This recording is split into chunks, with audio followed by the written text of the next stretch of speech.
चलिए, आपका ये जो रसायन विज्ञान के सेट करा रहे हैं, रसायन विज्ञान के जो ऑब्जेक्टिव क्वेश्चन है, सबसे महत्वपूर्ण आपका बिहार पुलिस के लिए है। मैट्रिक लेवल अब हो गया है, बिहार पुलिस सबसे महत्वपूर्ण हो गया, फिर एसएससी जीडी के लिए हो गया।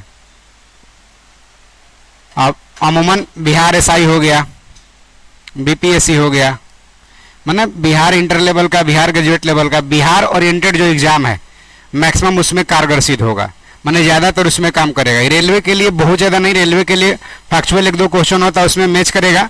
रेलवे में जनरली न्यूमेरिकल पूछता है और न्यूमेरिकल इसमें बहुत कम होगा, इसलिए आप बिहार का पीसीएस लेवल तक का ऑब्जेक्टिव क्वेश्चन की बात करें तो इसे टैली करेगा। बहुत सारा ऐसा कंटेंट मिलता है झारखंड बिहार जो भी स्टेट पीसीएस लेवल तक का है, लेकिन रेलवे छोड़ करके, रेलवे में ग्रुप डी लेवल का जो क्वेश्चन होता है समता अच्छा एग्जाम में नहीं होता है, तो साइंस का लेवल रेलवे का कुछ हट कर है। तो बाकी बिहार पुलिस एसएससी जीडी जितना भी सब एग्जाम है सब में काम करेगा, चाहे फायरमैन हो चाहे कोई हो। पहला देखिए, परमाणु के नाभिक के अवयव। पहली बात, नाभिक का खोज कौन किया? रदरफोर्ड। नाभिक का खोज 1911 में रदरफोर्ड को किया है। अब नाभिक का आकार कितना होता है? 10⁻⁻15 मीटर, 10⁻⁻15 मीटर। नाभिक की त्रिज्या कितना होता है? -10 मीटर। 10⁻⁻10 मीटर नाभिक का त्रिज्या, अब आकार 10⁻⁻15 मीटर। दोनों में मीटर फंसेगा नहीं, छोटा त्रिज्या होगा कि नाभिक का आकार छोटा होगा? अब बताइए, त्रिज्या छोटा होगा ना, तो छोटा 10⁻⁻15 10⁻10 है।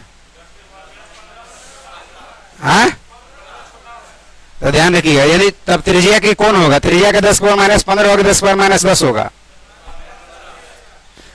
त्रिज्या की बात करें तो 10⁻15, और नाभिक के आकार की बात करें 10⁻10 मीटर। ठीक है। अब नाभिक में क्या क्या होता है? प्रोटॉन होता है और न्यूट्रॉन होता है, प्रोटॉन होता है और न्यूट्रॉन होता है, बाहर चक्कर लगाता है इलेक्ट्रॉन।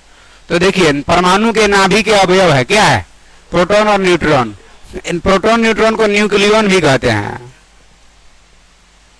न्यूक्लियन भी कहते हैं। क्लियर है? चलिए, आंसर हो जाएगा C4 कैट।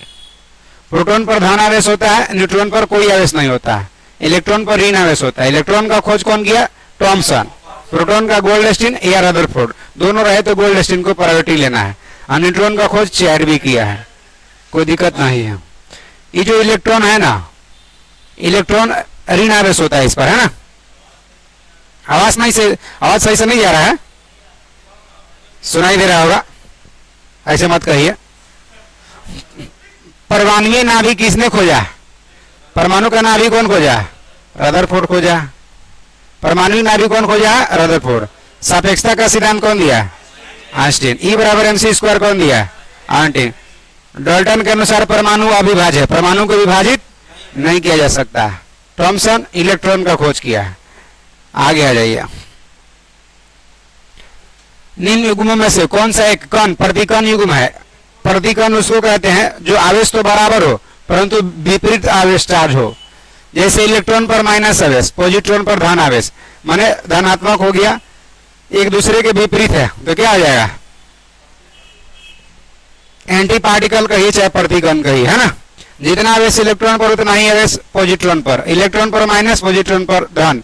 ध्यान रखिएगा, पॉजिट्रॉन का खोज कौन किया? एंडरसन। कौन किया है? एंडरसन। इलेक्ट्रॉन का थॉमसन पॉइंट क्लियर हो गया, है ना? और प्रोटॉन का खोज आइंस्टीन किया। निम्नलिखित में से किसमें ऋणात्मक आवेश होता है? अगर अल्फा बीटा गामा की बात करें तो ऋणात्मक किस पर है? ऋणात्मक बीटा पर होता है, और धनात्मक इस पर अल्फा पर, और गामा पर कोई आवेश नहीं होता है ना? बात करें सबसे ज्यादा वेग का, तो सबसे ज्यादा वेग होता है गामा का, सबसे ज्यादा विभेदन क्षमता होता है गामा का, लेकिन सबसे ज्यादा आयनन बनाने वाली क्षमता अल्फा का, सबसे ज्यादा द्रव्यमान किसका? अल्फा का। गतिज का मान सबसे ज्यादा किसका? अल्फा का, है ना? ये अल्फा बीटा गामा तीनों में से मात्र विद्युत चुंबकीय तरंग में गामा आता है, विद्युत चुंबकीय तरंग में गामा आता है, अल्फा बीटा इसमें इंक्लूड नहीं होता है, ध्यान रखिएगा। जिस तत्व के परमाणु में 2 प्रोटॉन होता है, प्रोटॉन की संख्या कितनी है? 2 है, और न्यूट्रॉन की संख्या कितना है? 2 है। तो इलेक्ट्रॉन की संख्या कितना है? 2। तो उस तत्व की द्रव्यमान संख्या कितना होगा? द्रव्यमान संख्या बराबर क्या होता है फॉर्मूला? प्रोटॉन की संख्या प्लस न्यूट्रॉन की संख्या। प्रोटॉन की संख्या 2 प्लस न्यूट्रॉन की संख्या 2 कितना हो जाएगा? 4। द्रव्यमान संख्या बराबर कितना हो जाएगा? 4। वही कह देगा परमाणु संख्या बराबर क्या होगा। सब चीज इतना ही दिया रहेगा कि परमाणु संख्या बराबर कितना होगा। जो प्रोटॉन की संख्या होता है वही परमाणु संख्या होता है, यानी 2 को प्रोटॉन है तो परमाणु संख्या भी कितना होता? 2 होता है ना। कोई दिक्कत है? और न्यूट्रॉन की संख्या बराबर ऑलरेडी दे रखा, नहीं देता तो द्रव्यमान संख्या में से प्रोटॉन की घट संख्या घटा देते। अगला क्वेश्चन में देखिए क्या कर, परमाणु जिसमें प्रोटॉन की संख्या समान रहता, परमाणु जिसमें प्रोटॉन की संख्या समान है परंतु न्यूट्रॉन की संख्या भिन्न भिन्न रहती है, क्या कहलाती है? देखिए क्या मैटर होता है ऐसे। द्रव्यमान संख्या बराबर फॉर्मूला क्या आता है? प्रोटॉन की संख्या प्लस न्यूट्रॉन की संख्या। इसका मतलब ये है अगर प्रोटॉन की संख्या समान है, परमाणु संख्या समान है तो प्रोटॉन की संख्या समान है, लेकिन न्यूट्रॉन की संख्या क्या है? भिन्न भिन्न है। तो न्यूट्रॉन की संख्या भिन्न भिन्न है और परमाणु संख्या समान है तो द्रव्यमान संख्या में भी डिफरेंट आ जाएगा ना, आ जाएगा ना। तो इसको सेम यही बात कह सकते कि द्रव्यमान संख्या भिन्न हो और परमाणु संख्या समान हो, या प्रोटॉन की संख्या समान हो और द्रव्यमान संख्या भिन्न हो, तो क्या कहलाएगा? द्रव्यमान संख्या भिन्न हो रहा है तो क्या कहलाएगा? आइसोबार समभारी कहलाएगा।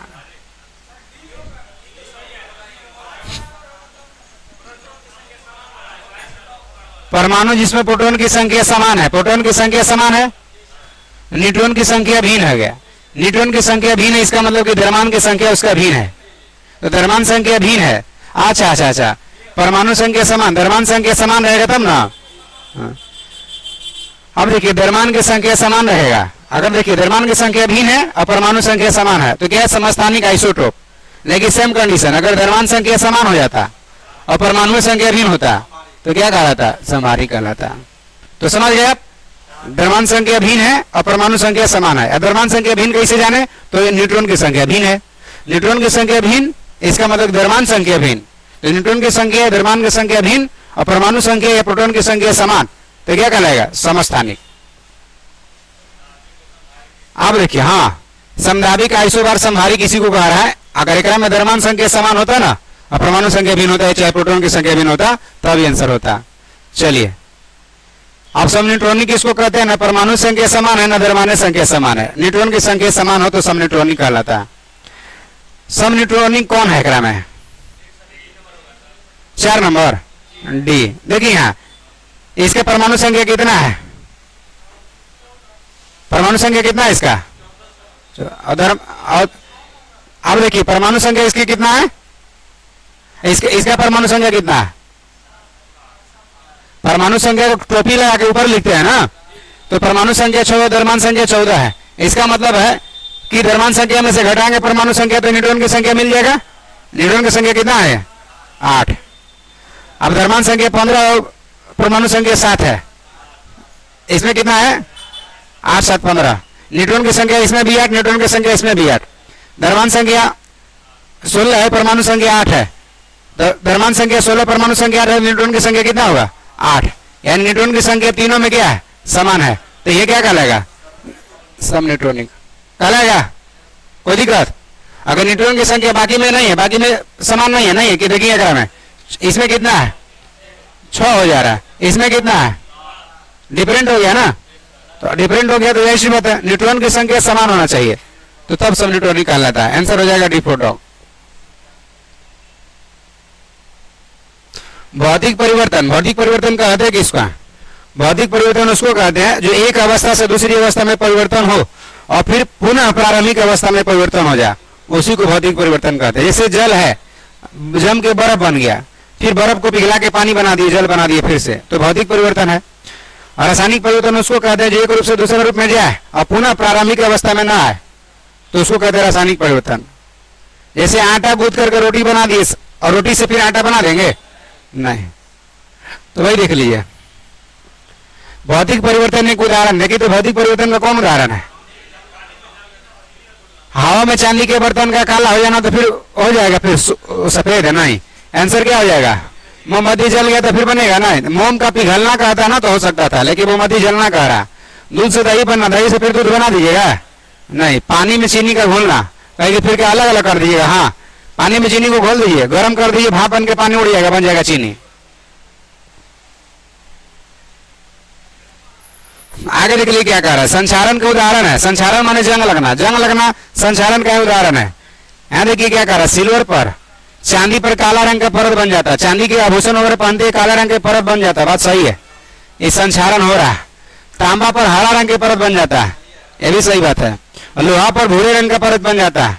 तो तीनों पर जंग लगता है, तीनों पर जंग का रंग दे चुका है ना, तो सभी हो जाएगा तीनों। अगला क्वेश्चन में देखिए क्या कह रहा है। बिहार दरोगा का क्वेश्चन पूछा हुआ है। बिहार दरोगा में इससे पहले का में 24-46 वाला में क्वेश्चन पूछा हुआ है। पास्चुराइजेशन एक प्रक्रिया, पास्चुराइजेशन में दो प्रक्रिया होता है, ध्यान रखिएगा। High temperature holding method 72 degree Celsius पर 15 सेकेंड तक गर्म करिए, 15 सेकेंड तक। 63 डिग्री सेल्सियस पर 30 मिनट तक गर्म करिए। दोनों में से कोई से गर्म करके अचानक ठंडा कर दीजिए तो दूध का पास्चुराइजेशन हो जाता है, जिससे दूध नहीं खराब होगा। दूध का पास्चुराइजेशन लुई पास्चर खो जाए। कौन खो जाए? Louis Pasteur. तो वही कह रहा है, हाई टेम्परेचर होल्डिंग मेथड हो गया, लो टेम्परेचर होल्डिंग मेथड हो गया, है ना। इसके तहत 63 डिग्री सेल्सियस पर 30 मिनट तक गर्म किया जाता है और हाई टेम्परेचर में 72 डिग्री सेल्सियस पर 15 सेकेंड तक गर्म किया जाता है, 15 मिनट ना। तो देखिए पास्चुराइजेशन क्या हो जाएगा। दूध को पहले बहुत देर तक गर्म किया जाए और एक निश्चित समय में अचानक ठंडा कर लिया जाए, इसी को ना पास्चुराइजेशन कहते हैं। आंसर हो जाएगा सी फॉर कैट। अशुद्धि के कारण द्रव का क्वथनांक क्या हो जाएगा? देखो ये अंडा बॉयल कर रहे थे, अंडा बॉयल जल्दी नहीं हो रहा था, नमक डाल के तब अंडा बॉयल कर रहे हैं। नमक डालते हैं ना अंडा बॉयल करते समय, क्यों? क्योंकि नमक में अशुद्धि है। नमक अशुद्धि तो हो गया पानी के लिए, अशुद्धि मिला देंगे तो जल का क्वथनांक बढ़ जाएगा। सामान्यतः जल का क्वथनांक कितना होता है? 100 डिग्री सेल्सियस, लेकिन 100 से प्लस हो गया। अगर 105 चल जाए तो जो 100 डिग्री पर सीज रहा था, अंडा बॉयल हो रहा था, उसको अगर 105 मिले तो जल्दी है ना बॉयल होगा। तो यह अशुद्धि मिलाने से क्वथनांक क्या हो जाता है? बढ़ जाता है, ध्यान रखिएगा। अशुद्धि मिलाएंगे तो क्वथनांक बढ़ जाता है, और अशुद्धि मिलाएंगे तो गलनांक भी घट जाता है, गलनांक बढ़ता नहीं है। अशुद्धि मिलाने से क्वथनांक क्या होगा? बढ़ जाएगा, और अशुद्धि मिलाने से गलनांक घट जाता है, हिमांक भी घट जाता है, ध्यान रखिएगा। जब ठान लिया उड़ान का तो फिजूल का देखना आसमान का, कोई बात नहीं है, समझ गए। देखिए आगे कह रहा, ऊंचाई की जगहों पर माने ज्यादा हाइट पहाड़ पर ले जाइए, पानी 100 डिग्री सेल्सियस वो 100 डिग्री सेंटीग्रेड के नीचे तापमान पर क्यों उबल जाता है? अगर बात करें वायुमंडलीय दाब को तो सबसे अधिक समुद्र लेवल पर, सी लेवल पर वायुमंडलीय दाब है। समुद्र अगर बात करें नहीं है ऑप्शन में तो सबसे ज्यादा वायुमंडलीय दाब विषुवत रेखा पर। विषुवत रेखा से ऊपर जाएंगे तो वायुमंडलीय दाब घटेगा, नीचे जाएंगे तब वो घटेगा। तो पहाड़ पर जाते हैं तो वायुमंडलीय दाब क्या हो जाता है? घट जाता है। जब वायुमंडलीय दाब पहाड़ पर घटेगा तो क्वथनांक भी क्या हो जाएगा? घट जाएगा। जब दाब बढ़ता है तो क्वथनांक भी बढ़ता है, दाब घटता है तो क्वथनांक भी घटता है। पहाड़ पर गए, दाब घट गया तो क्वथनांक घट गया, घट गया मैंने 100 डिग्री से नीचे पर हो गया। तो क्यों ऐसा हो गया भाई? तो दाब घटा था इसीलिए। अब देखिए 100 डिग्री पर जो खाना पक रहा था अगर उसको घट गया 90 डिग्री मिलेगा तो 90 डिग्री जल्दी सिझा पाएगा? नहीं है। तो कहता क्या कारण है कि पहाड़ पर आलू नहीं पकता जल्दी, शकरकंद नहीं पकता है, पहाड़ पर खाना जल्दी नहीं पकता, क्यों? वायुमंडलीय दाब घटता है तो क्वथनांक भी घट जाता है, इसीलिए नहीं पकता है ना। कहता क्या कारण है कि कुकर में खाना जल्दी पकता है? दाब बढ़ता है तो क्वथनांक भी बढ़ जाता है ना।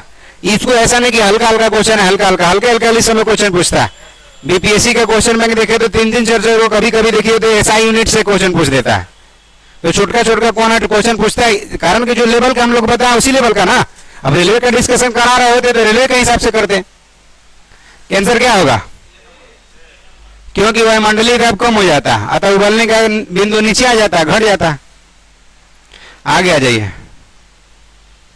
कहता कि फाउंटेन पेन क्या कारण है कि नहीं ले जाने का कहता है, मैंने जो एवियन में सफर करता है हाँ, क्योंकि ऊपर जाता है दाब घटता है, यहाँ इंक में दाब अधिक है नीचे भरल, जब ऊपर जाएगा तो इंक में अधिक है, बाहर में कम हो गया। तो हाई प्रेशर से लो प्रेशर की ओर हवा गति करता है, हाई प्रेशर से लो प्रेशर की ओर, यानी में हाई प्रेशर है बाहरी लो प्रेशर, तो निकलने लगेगा स्याही। तो कहता है कि नहीं ले जाइए, आपको तो गंदा होते करेगा, दूसरों के करिएगा, है ना। सीट पर लगा दीजिए, सीट पर जल्दी छूटबे नहीं करेगा। तो अब जल्दी की सीट लगा के छोड़ाएंगे तब ना छूटेगा। कोहरा में निम्नलिखित में से कौन सा कोलाइडी तंत्र होता है? कोहरा, कोहरा नाम सुने हैं? कोहरा में देखिएगा, जैसे कहने का मतलब कि कहता कुहासा छाया हुआ है, कुहासा छाया हुआ। एक में कह रहा है गैस में द्रव, क्या गैस में द्रव है कोहरा में? क्या द्रव में गैस है? गैस में ठोस है, द्रव में द्रव है? गैस में द्रव, हाँ गैस में द्रव हो जाएगा। कहीं द्रव में गैस माने द्रव में गैस, जैसे कोल्ड ड्रिंक्स हो गया, कोको कोला हो गया, थम्स अप हो गया, पेप्सी हो गया, लिम्का हो गया, सब ये द्रव में गैस का उदाहरण है। सब कोल्ड ड्रिंक्स वगैरह हो गया, सब ड्रिंक हो गया जो द्रव में द्रव। द्रव में द्रव का जैसे हो गया अल्कोहल, पानी, अल्कोहल में पानी मिला दिए, नहीं कहते कि पैक बनाइए, थोड़ा पूरा कड़ा बनाइएगा, तो पैक बनाइए तो पहले से ही था द्रव, और द्रव डाल दिए तो द्रव में द्रव हो गया, पानी में अल्कोहल। और गैस में ठोस, धुआं, धुआं गैस में ठोस का उदाहरण है ना। और ठोस में ठोस का उदाहरण सम्मिश्र धातु है। ठोस कपूर से कपूर वाष्प बनने की प्रक्रिया को क्या कहते हैं? उदरपातन कहते हैं।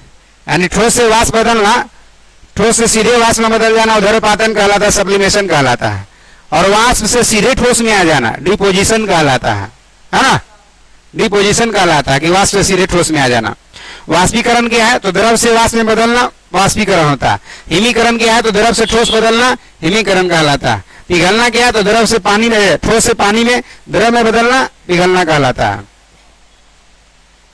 तीसरे और चौथे समूह के ऑक्साइड का समान गुणधर्म कैसा होता है? बेसिक और एसिडिक दोनों ना हो जाएगा। बेसिक हो जाएगा तीसरा, चौथा कह रहा, तो बेसिक हो जाएगा, एसिडिक हो जाएगा। आंसर हो जाएगा फॉर एप्पल। आवर्त का खोज कौन किया था? मेंडलीव किया था। मेंडलीव किया था आवर्त सारणी का खोज ना। आधुनिक आवर्त सारणी का खोज मोसले। मोसले का आवर्त सारणी किस पर आधारित था? परमाणु संख्या, परमाणु संख्या। और मेंडलीव का द्रव्यमान संख्या। अष्टक नियम कौन दिया था? अष्टक नियम न्यूलैंड। और त्रिक नियम डुबराइनर। त्रिक नियम डुबराइनर और अष्टक नियम न्यूलैंड। आगे देख लीजिए, कहा भूपर्पटी में सर्वाधिक पाया जाने वाला तत्व कौन है? भूपर्पटी में कह रहा, देखिए यहाँ भूपर्पटी में बात करें तो ऑक्सीलो, सबसे ज्यादा ऑक्सीजन, तब सिलिकॉन, तब एल्युमिनियम, तब लोहा। तो सबसे ज्यादा भूपर्पटी में क्या हो जाएगा? ऑक्सीजन नहीं है तो सिलिकॉन। आंसर क्या हो जाएगा? ऑक्सीजन हो जाएगा। कहा था भूपर्पटी में सबसे अधिक धातु कौन? एल्युमिनियम। दूसरा अधिक धातु कौन? लोहा। कहा कि सिलिकॉन और ऑक्सीजन धातु नहीं है। अब ब्रह्मांड में सबसे ज्यादा क्या होता है? हाइड्रोजन। वायुमंडल में सबसे ज्यादा क्या होता है? नाइट्रोजन।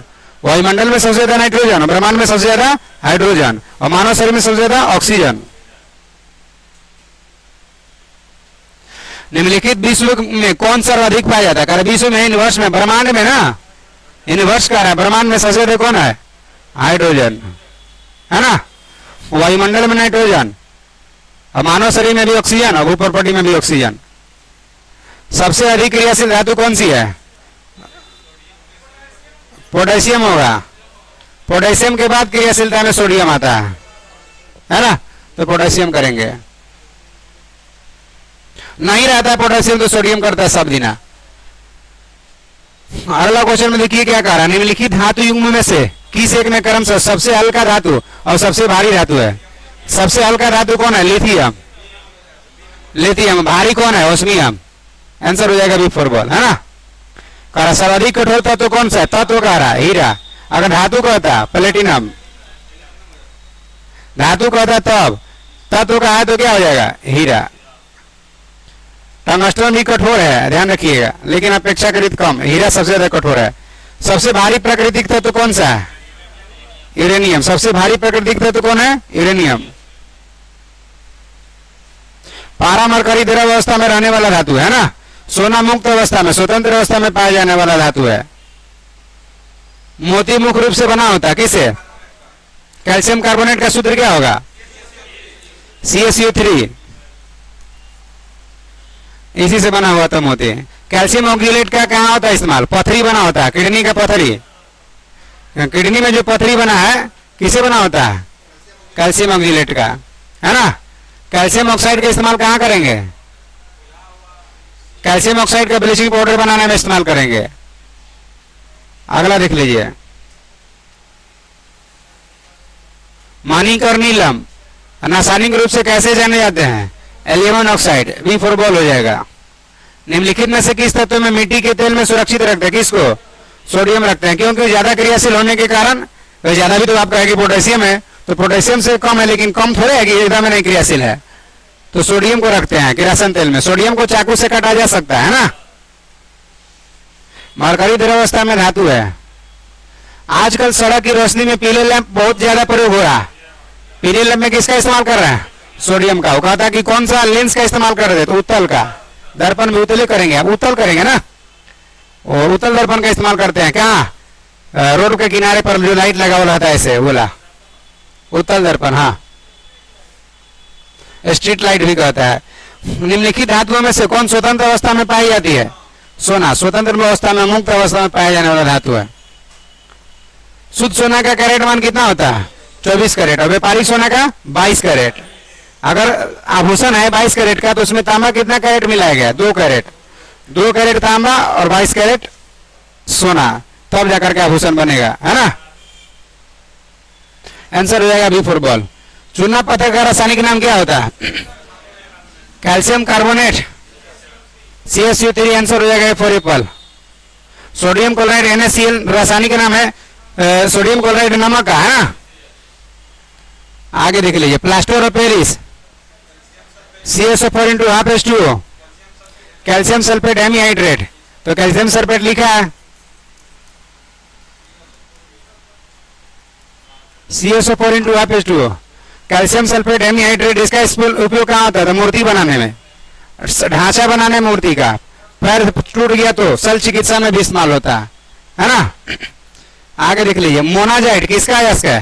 थोरियम का। भारत में सबसे ज्यादा थोरियम केरल में पाया जाता है, और मोनाजाइट अयस्क है केरल के बालू में। टाइटेनियम को रणनीति के धातु कहते हैं, है ना। आगे माइका, अवरक ऊष्मा का चालक है और विद्युत का कुचालक है, इसीलिए इसका प्रेस में इस्तेमाल करते हैं। देखो हुईगा, नाइक्रोम का कुंडली बना होता है, और देखे हुए नाइक्रोम है इस कुंडली प्रेस में, नीचे भी अवरक माइका, ऊपर भी माइका, और पल्ला खोस देते हैं। इक्वाइल गर्म होगा जब नाइक्रोम, तो अबरक पार कर देगा उष्मा को, और नीचे कपड़ा सीधा हो जाएगा, जलने लगेगा। लेकिन नीचे छूते हैं तो बिजली करंट फॉलो करता है? नहीं, थोरियम हो जाएगा। आगे आ जाइए, आंसर है फॉर एप्पल। माइका अवरक में अग्रणी राज्य आंध्र प्रदेश। निम्न धातु में से कौन सा समानता पर द्रव अवस्था में होता है? पारा। पारा का साधारण तापमापी यंत्र में उपयोग किया जाता है, क्यों? कारण पारा का साधारण तापमापी यंत्र है, पारे का क्यों उपयोग करते हैं? थोड़ा सा भी उष्मा लेगा ना तो तुरंत एकदम एक्टिव हो जाता है, तो उसका कारण क्या है? विशेष उष्मा ना, उस संचालन शक्ति। थोड़ा सा ऐसी लेगा उष्मा और तुरंत एकदम ऊपर चढ़ जाएगा, कम होगा जैसे थोड़ा सा उष्मा एकदम नीचे आ जाएगा। विशेष उष्मा का मान सबसे अधिक पानी का होता है, तो पानी का इस्तेमाल करते, पारा का क्यों कर रहे हैं? आंसर हो जाएगा सी फॉर कैट। कहा था कि कार के रेडिएटर में पानी का उपयोग क्यों करते हैं? तो विशेष उष्मा के कारण, सबसे अधिक विशेष उष्मा का मान होता है। निम्न में से कौन जल के साथ बिल्कुल अभिक्रिया नहीं करता पानी से? कौन? सीसा, लेड। आगे आ जाइए, निम्न में से किन पदार्थ की विद्युत चालकता सर्वाधिक है? चांदी से ज्यादा विद्युत चालकता किसी का है? नहीं, चांदी का सबसे ज्यादा विद्युत चालकता है, प्रतिरोध सबसे कम होगा। चालकता अधिक है तो प्रतिरोध कम होता है। दूसरा अधिक सोना है। ग्रेफाइट भी सुचालक है धातु हेतु भी, क्योंकि इलेक्ट्रॉन मुक्त करता है। निम्नलिखित में कौन सा युग्म सुमेलित नहीं है? कह रहा एल्युमिनियम ऑक्साइड अयस्क है। कॉपर का सिनेबार है, सिनेबार पारा का अयस्क है, पारा का। निम्नलिखित में से क्या जल से हल्का होता है?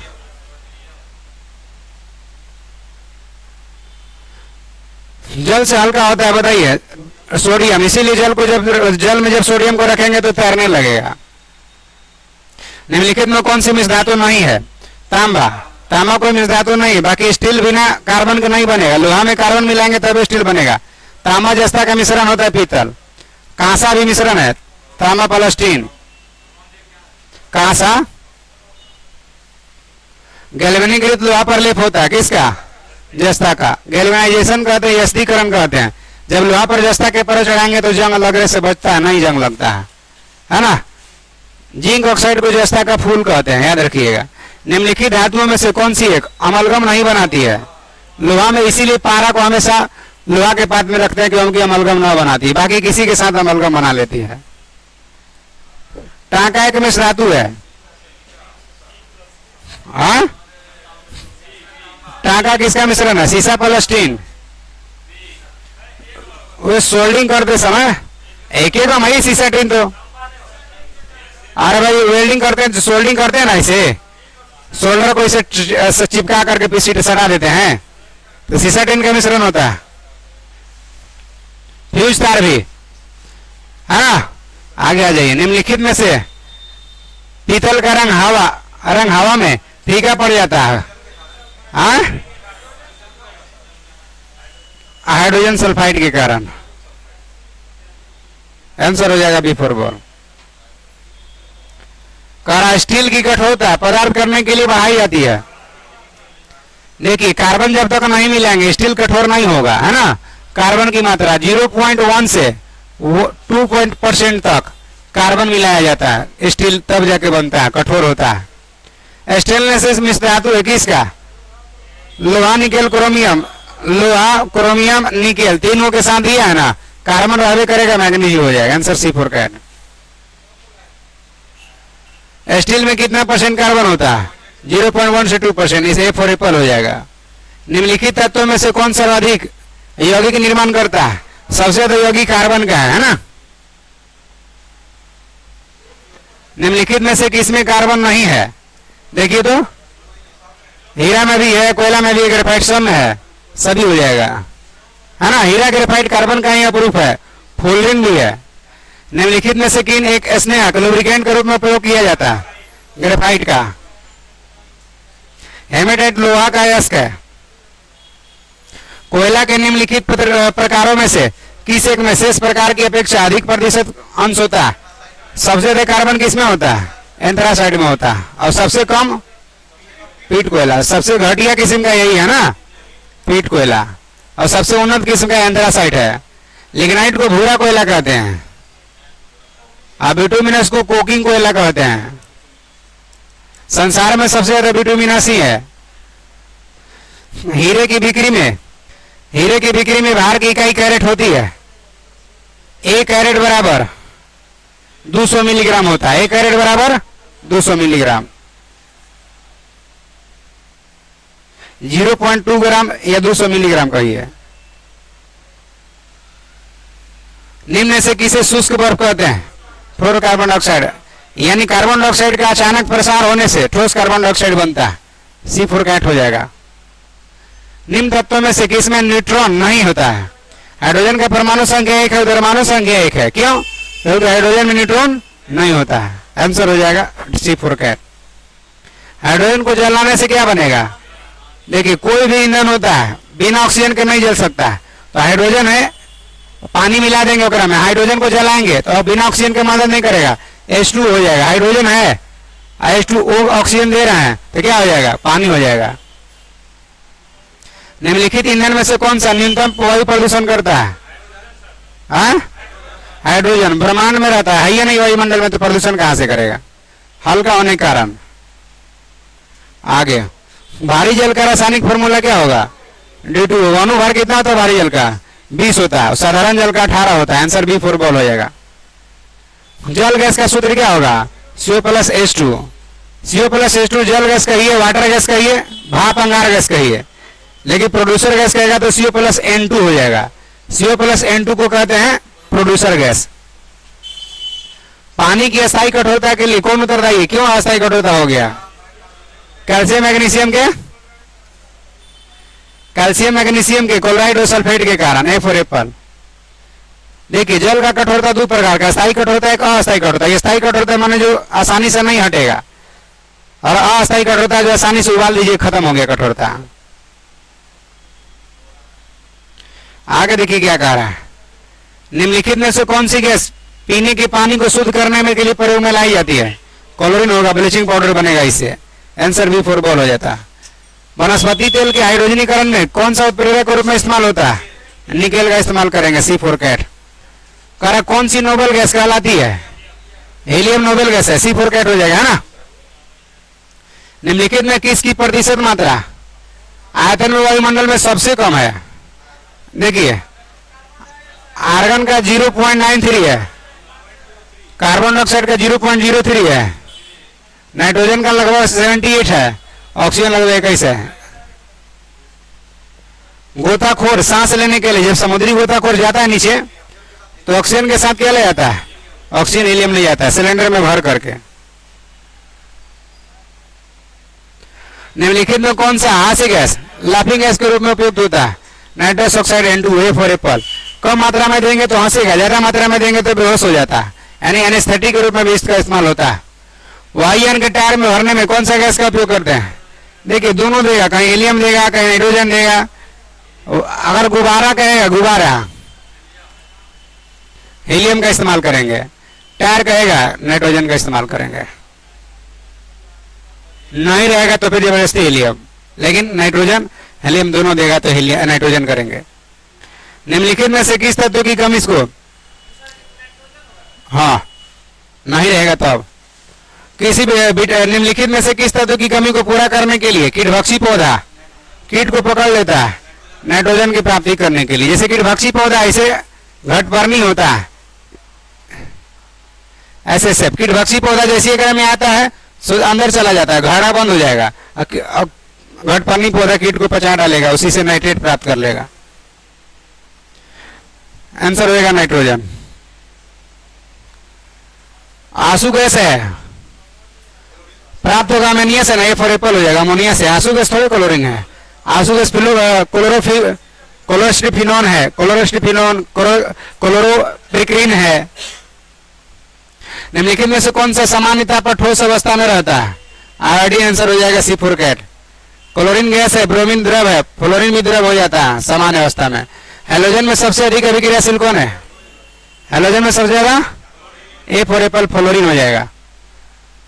ट्यूबलाइट में आर्गन वाष्प पारा और नियोन का लेप चढ़ा होता है, आर्गन वाष्प पारा नहीं दिया तो नियोन पारा हो जाएगा, नियोन वाष्प पारा हो जाएगा ना। नियोन का लेप होता है, आर्गन वाष्प पारा का इस्तेमाल करते हैं। तो आर्गन नियोन कैसे? तो नियोन और फिर पारा तो हो जाएगा आंसर पारा। पारा कंपलसरी आइटम है। स्वर्ण का जो सुनार होता है अपना भट्टी में एक्वारेजिया निम्नलिखित में किससे मिलाकर बनाता है? HCl HNO3 को, नाइट्रिक अम्ल और हाइड्रोक्लोरिक अम्ल, HNO3 और HCl। अनुपात में होता है कितना? 1:3। HCl का अनुपात 3, HNO3 का अनुपात 1, तब एक्वारेजिया बनता है। आंसर क्या आ जाएगा? बी हो गया। हाँ, 1 बिलियन लाल लिटमस को नीला कर देता है। याद रखना, अनिल, अनिल याद रखिएगा। अम्ल है, नीला को लाल करेगा। और यहां क्या कह रहा है? नीला कर देता है लाल को। तो क्षार है, क्षार का पीएच मान 7 से प्लस है और कोई का पीएच नहीं दिया।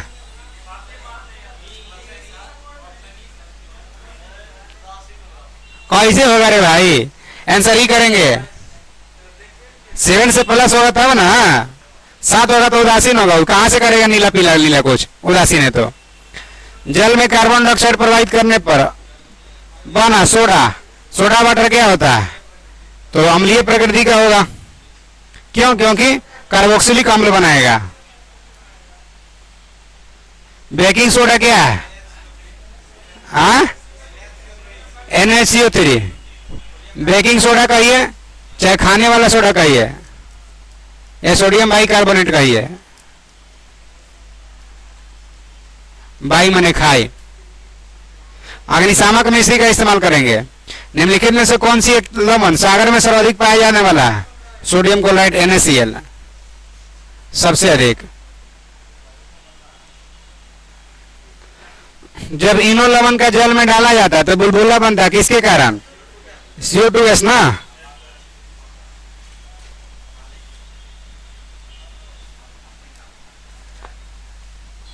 CO2 हो जाएगा।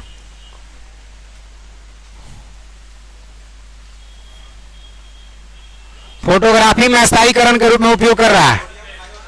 देखिए फोटोग्राफी में सिल्वर ब्रोमाइड का भी उपयोग होता है।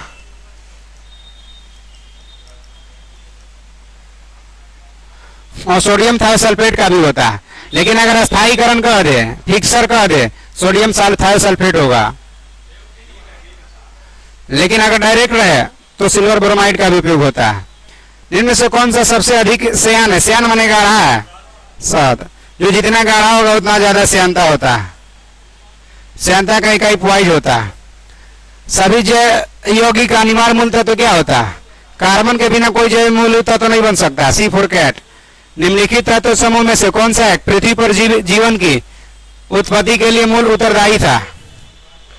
पृथ्वी पर जीवन के लिए उत्तरदायी सब उस समय कौन कौन था? कार्बन था, हाइड्रोजन था, नाइट्रोजन था, और ऑक्सीजन बाद में आया, सल्फर बाद में आया, फास्फोरस बाद में आया। साइनोबैक्टीरिया पहली बार O2 को खोजा है। आंसर हो जाएगा B4 बॉल। पहला विश्व युद्ध में रासायनिक हथियार के रूप में किसका इस्तेमाल किया गया था? मस्टर्ड गैस का इस्तेमाल किया था। C4 कैट हो जाएगा। सिगरेट लाइटर में कौन सा घटक होता है? ब्यूटेन। LPG में मेन होता है और सिगरेट लाइटर में, दोनों में ब्यूटेन है। LPG भी कही है और सिगरेट लाइटर कही है ना, दोनों में मेन ब्यूटेन होता है। बाकी CNG में, प्राकृतिक गैस में, गोबर गैस में, मार्स गैस में, सेप्टिक टैंक में, सब में मीथेन होता है मेन, है ना। रेडॉन मुक्त अवस्था में, माने वायुमंडल में नहीं पाया जाता, भूकंप से प्राप्त होता है। भोपाल गैस त्रासदी 3 दिसंबर 1984। भोपाल मिथाइल आइसोसाइनाइड के कारण। यूनियन कार्बाइड कंपनी थी उर्वरक के फर्टिलाइजर का, उसी से रिसा हो गया था और विस्फोट हो गया था। आगरा मीथेन गैस उत्पादन करने वाला क्षेत्र कहाँ है? धान का खेत से, दलदली एरिया से। निम्नलिखित में से कौन सी रसायन फल पकाने के लिए उपयोग होता है? Calcium carbide. देखिए होता क्या है, कैल्शियम कार्बाइड को कहीं एसिटिलीन लिख देगा।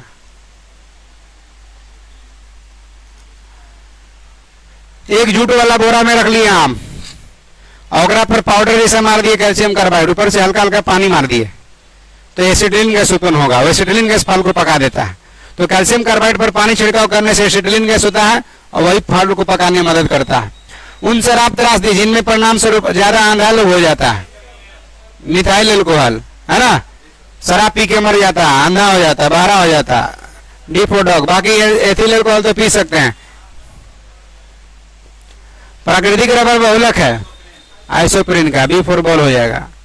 निम्नलिखित में से कौन सा बहुलक बुलेट प्रूफ वस्त्र बनाने के काम आता है? पॉलीएमाइड, B4 बॉल हो जाएगा। बेकेलाइट क्या है? तो प्लास्टिक एक तरह से सूटकेस रेडियो टेलीविजन का बॉडी बनेगा। टेफ्लॉन नॉन स्टिक बर्तन पर परत चढ़ा होता है। नॉन स्टिक फ्राइंग कढ़ाई में लेप लगा होता है, किसका? टेफ्लॉन का, B4 बॉल हो जाएगा। निम्नलिखित में से किस पदार्थ का प्रयोग बर्तन को चमकीला बनाने के लिए किया जाता है? जिंक ऑक्साइड का इस्तेमाल करिए, हम बर्तन चमकीला बन जाएगा। आंसर हो जाएगा D4 किस द्रव के एकत्र हो जाने पर मांसपेशी में थकान अनुभव होगा? लैक्टिक एसिड, A4 एप्पल, है ना। यूरिक एसिड के कारण घुटना में दर्द होगा, गठिया हो जाएगा। नींबू खट्टा किस कारण से होता है? साइट्रिक अम्ल होता है। आंसर D4 हो जाएगा। पेट में HCl होता है, एसिडिक सिरका में होता है, इमली में टार्टरिक होता है। फोटोग्राफी में कौन सा अम्ल का प्रयोग किया जाता है? ऑक्जेलिक अम्ल हो जाएगा, B4 बॉल। फॉर्मिक अम्ल चींटी के डंक में, साइट्रिक अम्ल नींबू संतरा मौसमी में, एसिडिक अम्ल सिरका में। खाना में अधिक माने खानों में, खान बोले तो वही खदान, ज्यादा विस्फोट का कारण होता है मीथेन के साथ वायु, B4 बॉल हो जाएगा। वही मिथाइल आइसोसाइनाइड बना लेता है। निम्न में से कौन सा विस्फोटक नहीं है? कौन विस्फोटक नहीं बताइए? नाइट्रोक्लोरोफॉर्म विस्फोट नहीं है, यही वाला। ग्लिसरीन तो है ही है भाई, ग्लिसरीन खतरनाक विस्फोटक है। नाइट्रोक्लोरोफॉर्म होगा, आंसर D4 बाकी TNT, ट्राइनाइट्रोटोलुमीन, ट्राइनाइट्रोग्लिसरीन, RDX सब क्या विस्फोटक है। निम्नलिखित जीवाश्म ईंधन में से कौन सा स्वच्छतम ईंधन है? प्राकृतिक गैस स्वच्छतम ईंधन है। परदार चट्टान से प्राप्त होता है, औषधि चट्टान से प्राकृतिक गैस। अगला कारण, निम्नलिखित में से कौन सी जीवाश्म ईंधन है? प्राकृतिक गैस। निम्नलिखित में से किस एक का अधिकतम ईंधन का मान होता है?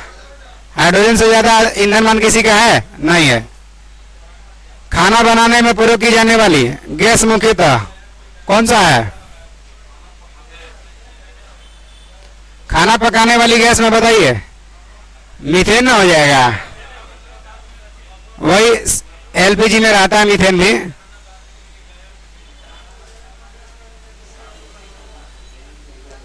लिक्विड पेट्रोलियम गैस एलपीजी के मुख्य अवयव क्या है? एलपीजी का मेन घटक क्या है? ब्यूटेन है, प्रोपेन है, इथेन है।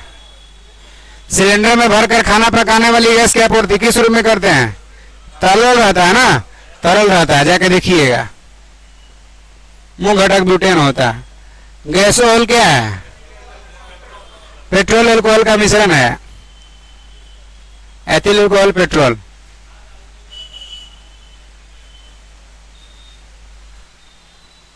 कार के इंजन में एंटी नॉकिंग में बचने के लिए किसका उपयोग किया जाता है? टेट्राएथाइलेट, टीएल। अब देखिए, कार में तेल डाले हैं, आधा घंटा में खत्म हो गया 5 लीटर, और कोई आदमी 5 लीटर डाले 5 दिन तक नहीं खत्म हुआ। तो जो जल्दी नहीं खत्म हो रहा है उसका अपस्फोटन क्षमता कम है, तुरंत खत्म हो जा रहा है, अपस्फोटन ज्यादा है, यानी तुरंत जल जा रहा है। जिसका अपस्फोटन कम होता है वो जल्दी नहीं जलता है ना। आंसर होगा टेट्राएथाइलेट। ऑटोमोबाइल इंजन में प्रोटीन के रूप में निम्नलिखित में से किसे का प्रयोग किया जाता है? एथिलीन ग्लाइकोल का, डी फॉर डॉग हो जाएगा। भारी वाहन में डीजल का उपयोग क्यों करते हैं? क्षमता भी ज्यादा होता है, आर्थिक बचत भी होता है, सस्ता भी पेट्रोल से कुछ होता है, सी फॉर कैट। निम्न पदार्थों में से कौन सा पदार्थ खाने की वस्तु के परीक्षण में उपयोग किया जाता है? Sodium benzoate, answer C for cat हो जाएगा। प्रशीतन खाद्य पर्यवेक्षक में मदद करता है, रेफ्रिजरेटर जो है फ्रीज मदद करता है, किस रूप में? जैव अभिक्रिया के दर को क्या कर देता है? कम कर देता है, बी फॉर बॉल। ऐसा नहीं कि इंशाल्लाह हम रखिए अगला साल खाएंगे, कम कर देता है, लेकिन खराब वो करता है, बी फॉर बॉल होगा। हाँ ना भाई, बी फॉर बॉल होगा। दूध उदाहरण है किसका? इमल्सन का, पायस का। खुले में कुछ देर के रखा हुआ दूध खट्टा हो जाता है, क्यों? लैक्टिक अम्ल के कारण, बी फॉर बॉल हो जाएगा। एसिटिक सिरका में होता है, कार्बनिक अम्ल हो जाता है कोल्ड ड्रिंक्स वगैरह में, साइट्रिक नींबू, संतरा, मौसमी। प्राचीन काल में दही जमाने की प्रक्रिया में जीव का उपयोग करते थे, जीवाणु के, लैक्टोबैसिलस। लौंग के तेल का निम्नलिखित में से कौन सा एक प्रमुख घटक है? यूजेनॉल हो जाएगा, बी फॉर बॉल। क्या? बस, कितना टोटल क्वेश्चन है? हाँ, 20 बच रहा है, बोलेगा झूठ। देखिए, कार्बनिक खाद हमारे लिए बेहतर माना जाता है, ऐसा क्यों? बिना कृत्रिम खाद कीटनाशक का उपयोग करके रखा था, इसीलिए सबसे बेहतर माना जाता है। आगे देखिए, निम्न में से कौन सा पदार्थ साबुन बनाने में उपयोग होता है? वनस्पति तेल, एप्पल हो जाएगा, है ना। निकेल का भी इस्तेमाल करते हैं, उसमें हाइड्रोजन का भी इस्तेमाल होता है। अपमार्जक क्या है? अपमार्जक क्या है? शोधन अभी करता है, डी फॉर डॉग। साबुन खाली, साबुन देखो उदाहरण है, आंसर हो जाएगा डी फॉर डॉग, शोधन अभी करता। बहुत है, देखो ये जैसे साबुन करने का मतलब उदाहरण हो गया, सरफ वगैरह सोडा शब्द हो गया। देखो ये लिखा रहा, कहता कि दिल में हो इतनी चमक तो कपड़ों पर क्यों नहीं, सफेदी तुझे सलाम। नीचे लिखा रहेगा निरमा वाशिंग पाउडर तो सब क्या है? मार्जक है, शोधन अभी करता है। हाँ अच्छा, पहले इस्तेमाल करें फिर विश्वास करें, घड़ी है ना। आंसर हो जाएगा डी फॉर डॉग। गेहूं की खेती के लिए कौन से उर्वरक का उपयोग करेंगे? नाइट्रोजन उर्वरक का इस्तेमाल करिए, पूरा खाद मारिए, यूरिया एकदम। हाँ, ए फॉर एप्पल, यूरिया है, नाइट्रोजन उर्वरक है, तो नाइट्रोजन युक्त कार्बनिक यौगिक है, क्या number? A for Apple. Nitrogen 46% urea में होता है।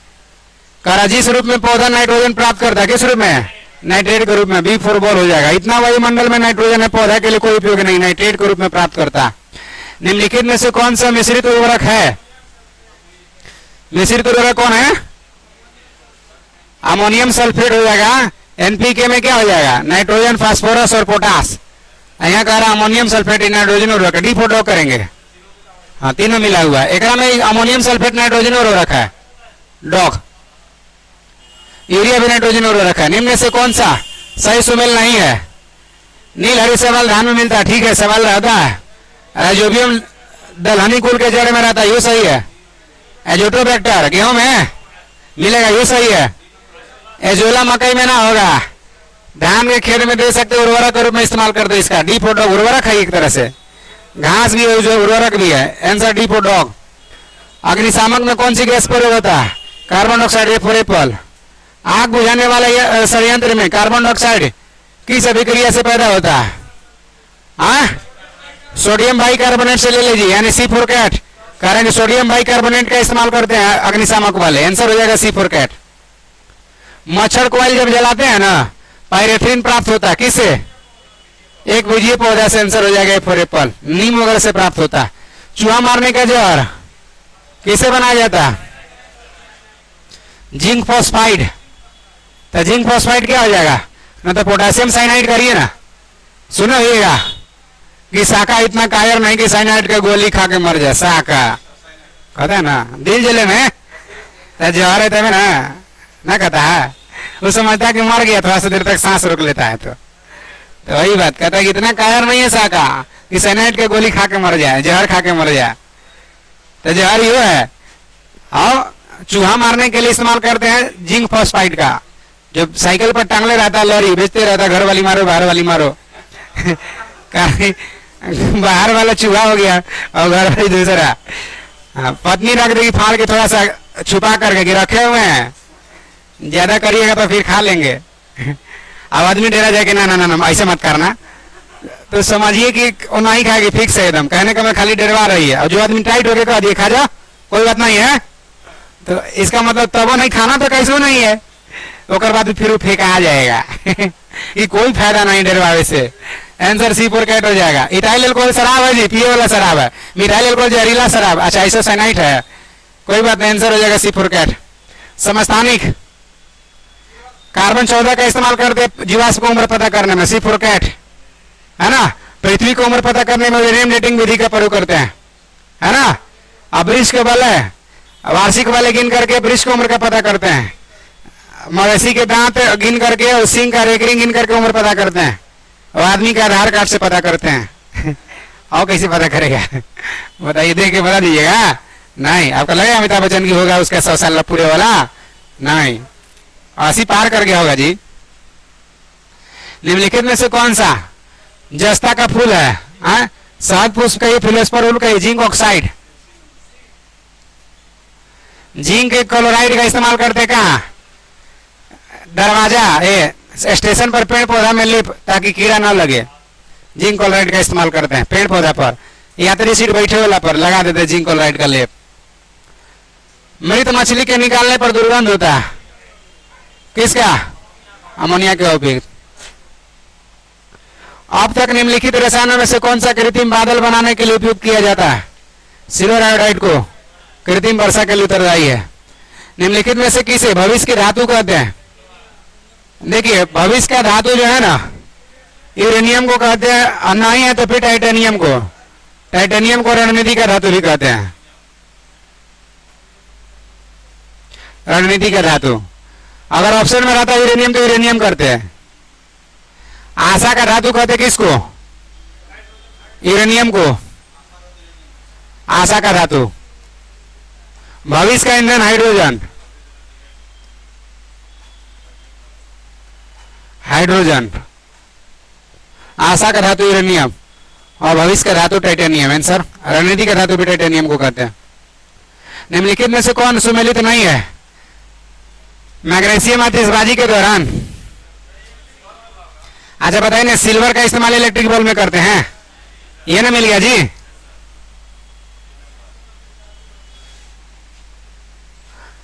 रासायनिक दृष्टि से सिंदूर क्या? मर्क्यूरिक सल्फाइड ना, C4CAT पारा। माचिस बनाने में निम्न मुख्य वस्तु एलिमेंट का उपयोग करते हैं। फास्फोरस में लाल फास्फोरस, याद रखिएगा, लाल फास्फोरस सबसे कम क्रियाशील है। सबसे ज्यादा क्रियाशील फास्फोरस सफेद फास्फोरस होता है। सफेद फास्फोरस को पानी में रखते हैं। आंसर B4 बॉल हो जाएगा। द्रवित ऑक्सीजन या द्रवित हाइड्रोजन को औद्योगिक स्तर पर प्राप्त करने में उपयुक्त पोटेशियम प्रौद्योगिकी क्या कहलाती है? क्रायोजेनिक कहिए, एकदम निम्न ताप पर ले जाकर के इस्तेमाल करते हैं। ऑक्सीजन और हाइड्रोजन का एकदम निम्न टेम्परेचर, क्रायोजेनिक में भी निम्न ताप,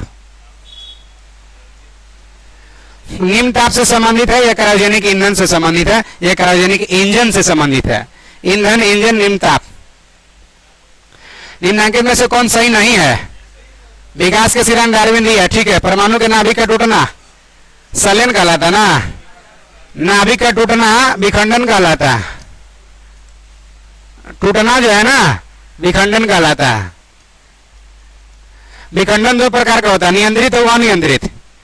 जो परमाणु बम है अनियंत्रित विखंडन करता है। कोई बम पटक दिया तो कहो कि पट गया, कितना दूर तक ब्लास्ट करना, बस जितना हो जाए, अनियंत्रित विखंडन।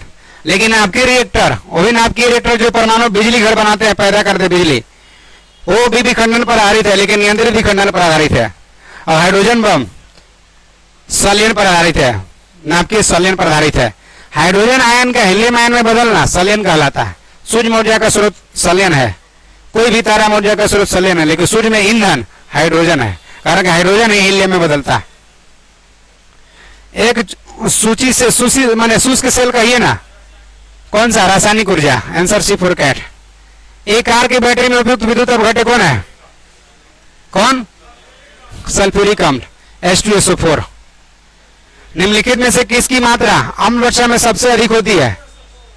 सबसे ज्यादा H2SO4। देखिए अम्ल वर्षा के लिए उत्तरदायी क्या है? SO2 NO2, NO2 SO2 है ना। ये वायुमंडल में SO2 है, ऊपर से पानी मिलता है SO2 पर, तो पानी मिल गया H2O, तो पानी प्लस SO2 मिला के H2SO4 बना लेगा। और जहां गिरेगा ताजमहल बदरंग क्यों हो रहा है? अम्ल वर्षा के कारण। मिट्टी प्रदूषित हो रहा है अम्ल वर्षा के कारण, है ना। कोई दिक्कत? रखा जाए इतना ही।